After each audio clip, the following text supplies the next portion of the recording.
哦，现在好亮啊，拍起来很清楚。故宫的南面在嘉义的太保。哦，正常的出入口在南边。哦，那没有停车位的话，就从东边走，往左边哦，按照东边的路，然后在北边哦，你看烟囱那边，北边的门进来，停车位很多，停车1小时30块钱，坐那个公车，有眼公车，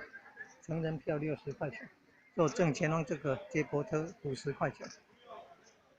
还有高铁站那边也可以坐接驳车过来。礼拜一休馆，正前方这个大楼是那个展览馆，入门票150块钱，一楼是开放空间，所以自由参观。